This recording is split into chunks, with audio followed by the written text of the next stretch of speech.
She should be here by now. Bien. So let's get started.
Monsieur Eaton.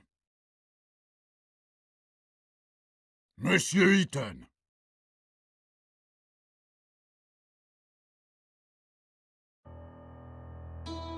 Monsieur Eaton, I'm talking to you. I'm sorry, Monsieur le Président, I was thinking. Do you understand the indictment?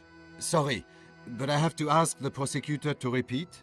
Monsieur Eaton, do you consider it to be a joke?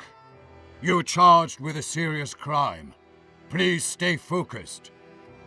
Monsieur Prosecutor, please continue. As I said, I accuse Alfred Eaton of murdering Marie Capet on the 17th of October 1894 in Paris. That day, Alfred Eaton was at the theatrical premiere of Prométhée, Vol du Feu, which took place at Opéra Garnier. As it is apparent from the testimony of witnesses, the accused left at about 8:30 p.m., before the end of the banquet. At about 9:25 p.m., he rented a room in his name at the Caucasus Hotel, which is adjacent to the building in which he lives. It was in that room that approximately at 11:16 p.m. Marie Capet was murdered. Next, the accused returned to his house, and at about 10:05 p.m. he entered his apartment in the company of Marie Capet, or let her in. It results from the fingerprints on the outer side of the door, only on the inner. Alfred Eaton, by means of deception or threats, led the victim to his secret workshop, which is located on the first floor of his apartment.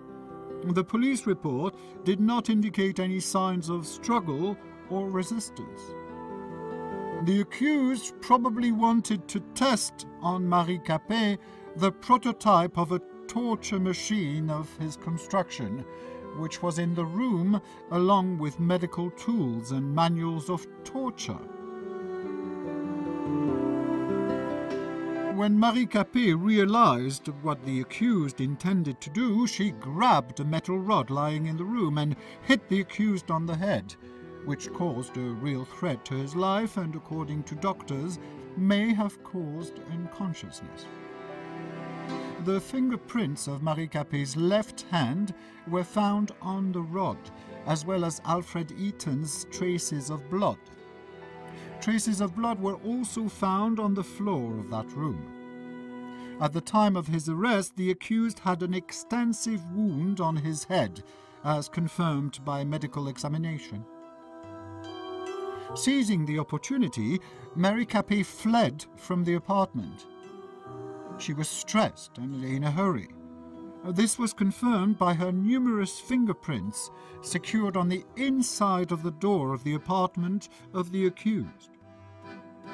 Then, Marie Capet ran into a nearby hotel, the Caucasus.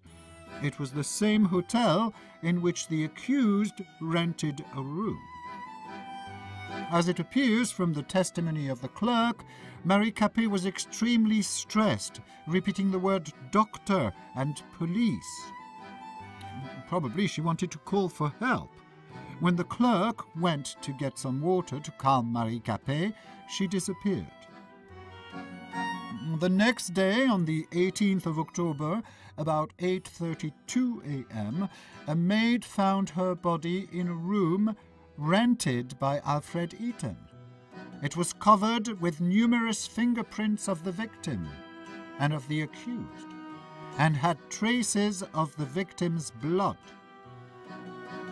The immediate cause of death was a severe blow to the abdomen in the liver area, with a blade of about 14 centimeters length.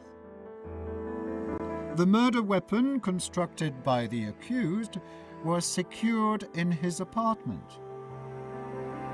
Marie Capet's unwashed blood stains were still present on it, as well as the fingerprints of the accused. The accused is also charged by the testimony of one of the neighbors, who passed the accused at the front door of the building in which they both lived at about 11:30 p.m. The witness testified that the clothing of the accused was stained with blood. Unfortunately, the said clothes were not found.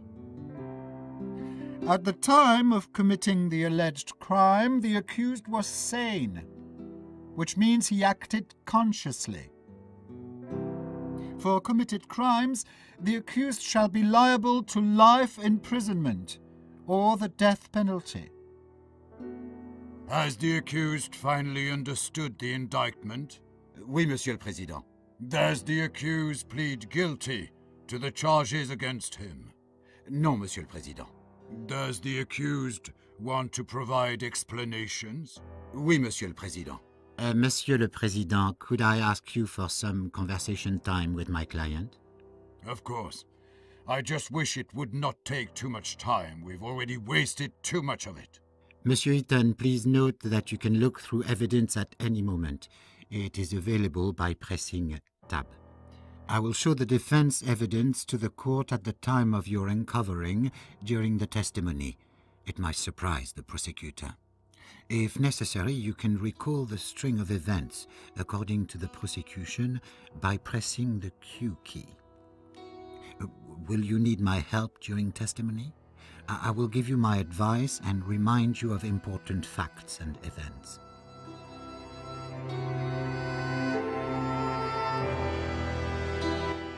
We are ready, Monsieur le Président. Then let's get started. Monsieur Eaton, what were you doing on October 17th, 1894, from 8 to 12 p.m.? There was a theatrical premiere of Prométhée that day, which was sponsored by Le Feu, in which I am the lead designer. Starting at 7 p.m., I was at the premiere at the Opéra Garnier. Around 8:30 p.m., after the play, I found that I did not want to attend the dull banquet, and instead I preferred to work. I said goodbye to Hugo Argent, president of Le Feu, and I drove home. I got there at about 9 p.m. For a moment, I admired the charming streets of Montmartre.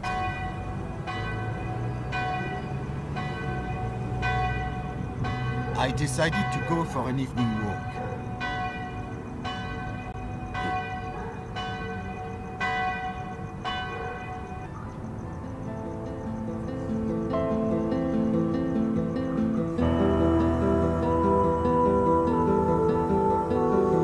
I do not recall that. I opened the door and entered my building.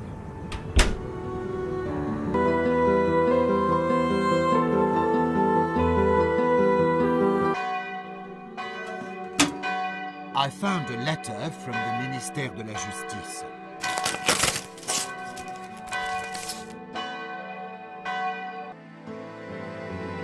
Monsieur le Président, This is the evidence marked with number 2. It clearly shows that my client designed his interrogation machine with only the best intentions.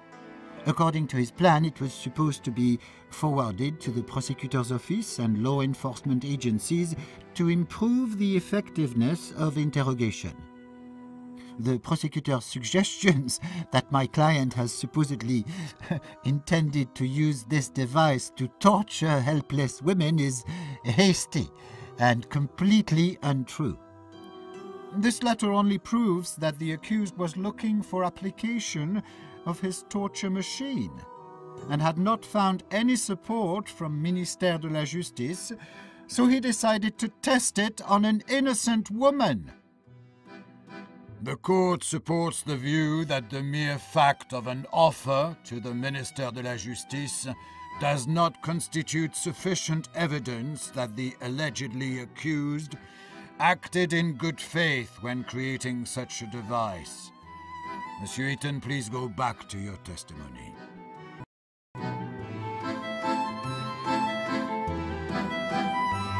I opened the inner door.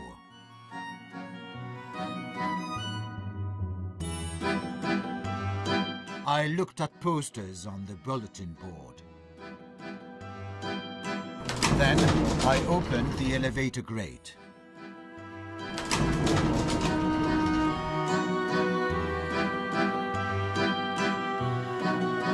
Then I took the elevator to the first floor.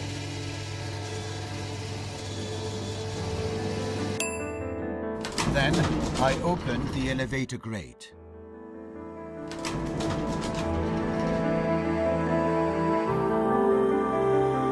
I knocked at Monsieur Brissot's door, and he called back after some time. Do you always visit your neighbors at such odd hours? Monsieur Brissot is the only neighbor I like, I believe with reciprocity. He goes to sleep late, and sometimes we like to argue about politics and the influence of La Révolution on today's France. Please, return to your testimony.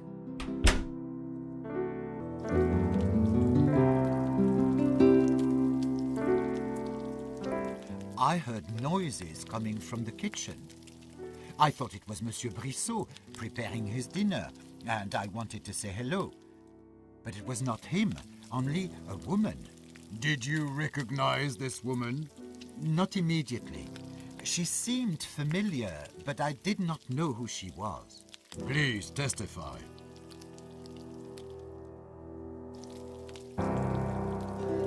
I opened the door to the living room of Monsieur Brissot.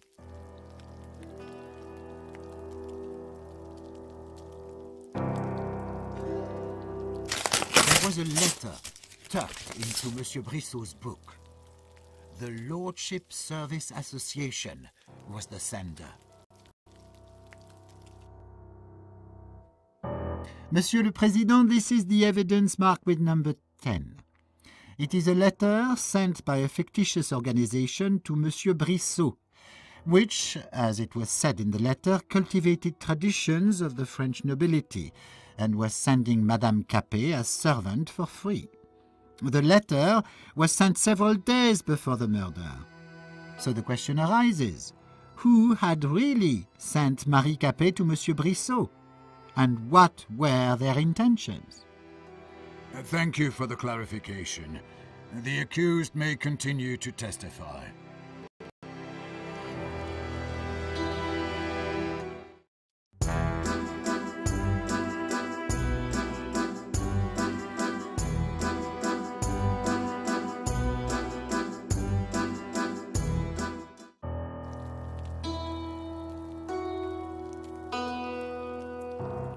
I looked through Monsieur Brissot's heirlooms, his ancestors' bust, family portraits, and chronicles. The apartment of Monsieur Brissot was full of memorabilia. I looked at them for a moment.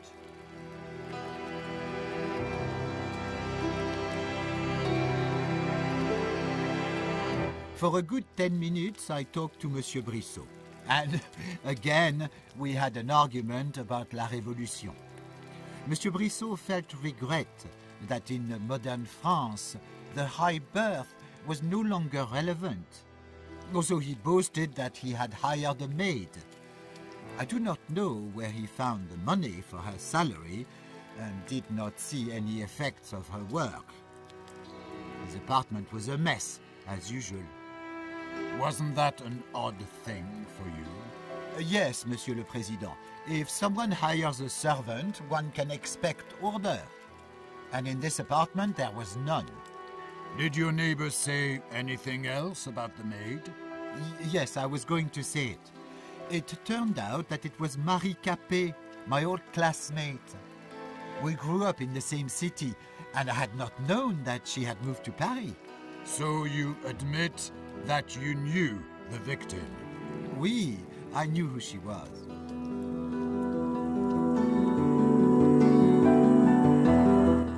I looked through Monsieur Brissot's heirlooms, his ancestors' bust, family portraits, and chronicles. I was curious to see behind the door in the living room, but I didn't want to upset my neighbor with my nosiness. I opened the door to the living room of Monsieur Brissot. I was curious to see behind the door, but did not want to offend my host by nosing.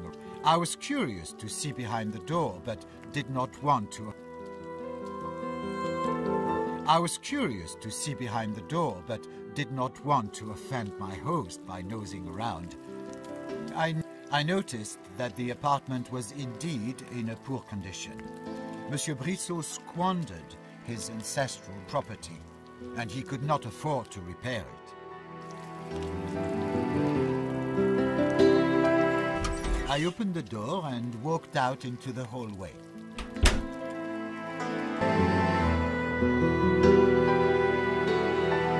Then I used the stairs. I decided to use the stairs instead of the elevator. I knocked, but no one answered. I opened the door and entered my apartment. I glanced on the frames hanging on the wall. Their simplicity calmed me down and allowed me to focus. I opened the inner door.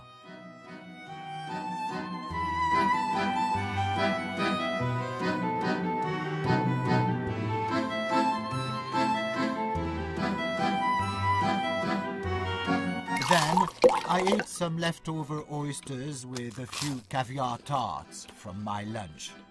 I also drank some good wine.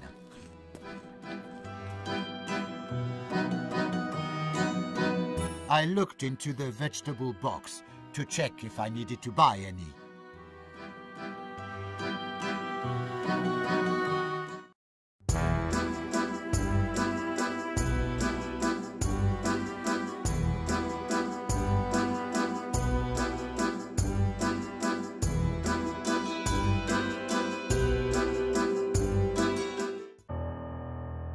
Then I opened the door.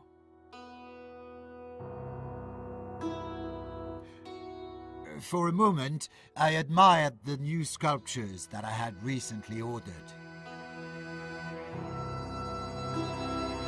I examined the historic tableware in the dining room. I opened the inner door.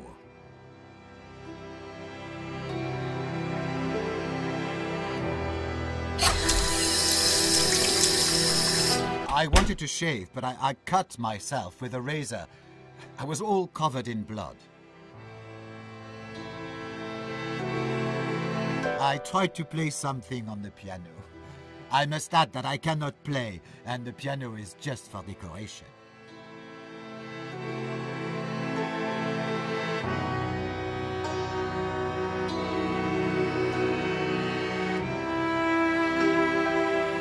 I used the stairs.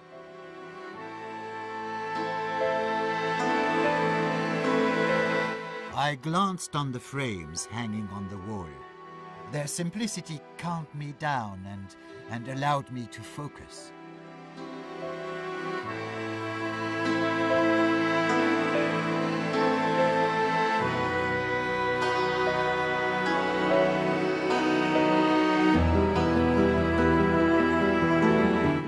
examined my new invention's prototype and considered what else should be done.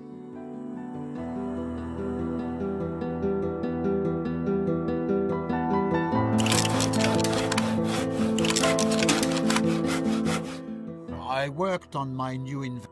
I looked through the documentation and projects hanging on the wall. I opened the inner door.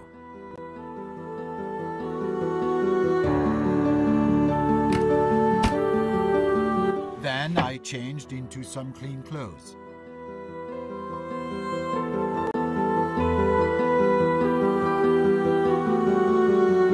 I opened a hidden door behind my bookcase, leading to my second workshop.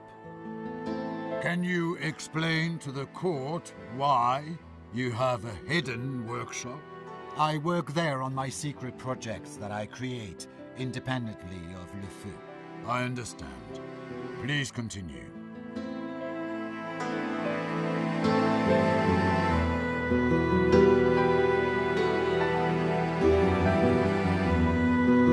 I checked if the designs of my most important invention were still in place.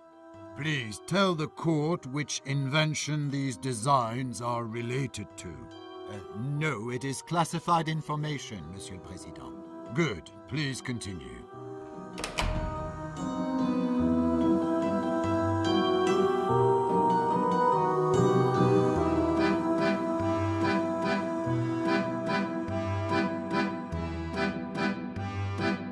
My journal, in which I described the construction process of my interrogation machine, was on my desk.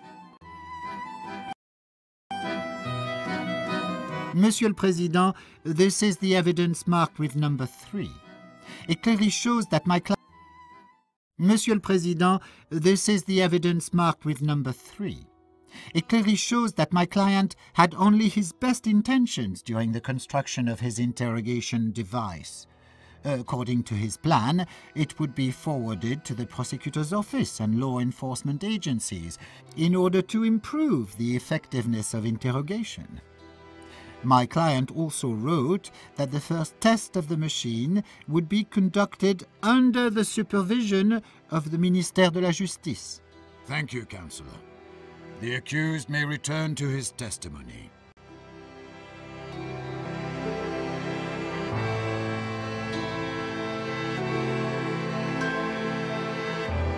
I turned down my prototype machine to interrogate prisoners.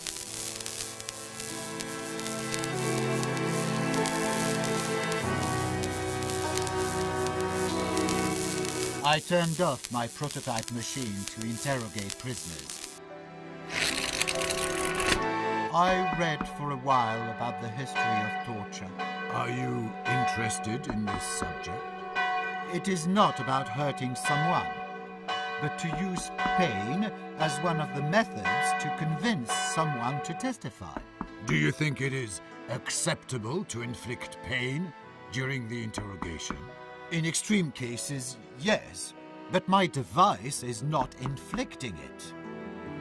And the prosecutor naming my device the torture machine only shows his deep ignorance on that subject. Order, please.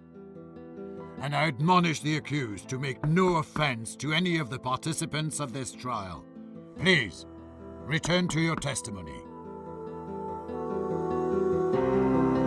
I opened a hidden door behind my bookcase, leading to my second workshop. I opened the inner door.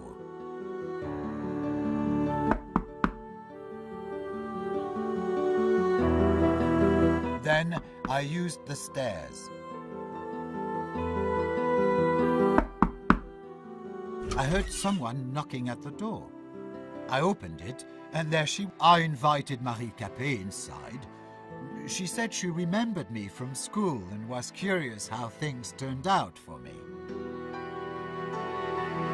She had been recently hired as a maid by my neighbor, Monsieur Brissot. I showed her my apartment, my designs and inventions. She was delighted. So I thought maybe she would be interested in my interrogation machine. I took her to my private workshop. Then, I felt a blow to my head, and I collapsed on the floor.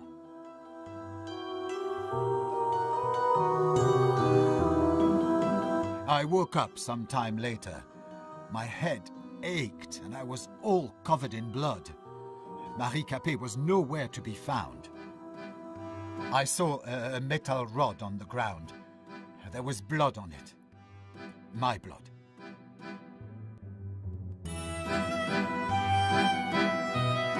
I saw that the safe was open, and Capet had stolen the designs of my most important invention. Why do you think Madame Capet did it? I don't know, Monsieur le Président, but I was going to find out. I saw a spare part of my invention lying on the ground. I saw traces of my blood on it.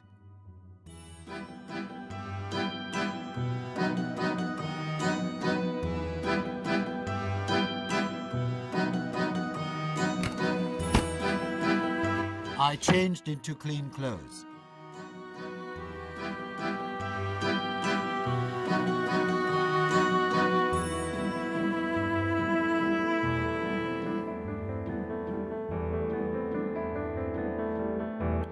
Then I examined some projects and visualizations of my inventions hanging on the wall. I used the stairs.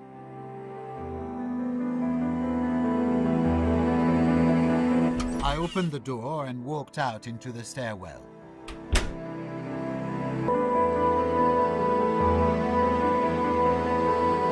I decided to use the stairs instead of the elevator.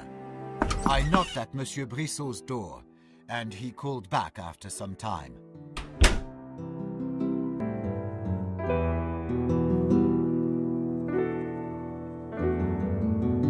I opened the door to the living room of Monsieur Brissot.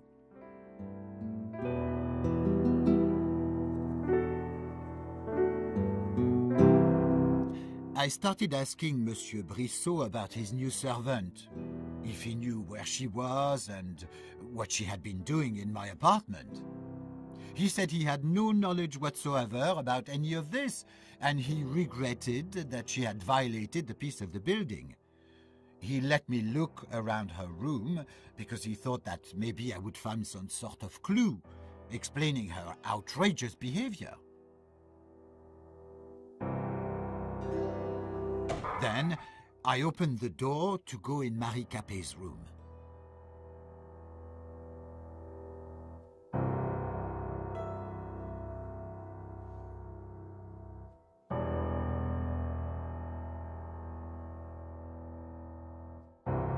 There were clippings about me hanging on the wall.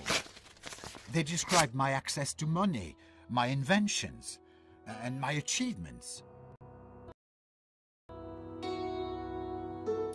Monsieur le Président, this is the evidence marked with number 7. One can conclude that the victim is obviously obsessed with my client. Thank you for your clarifications, Monsieur Eaton. Please continue.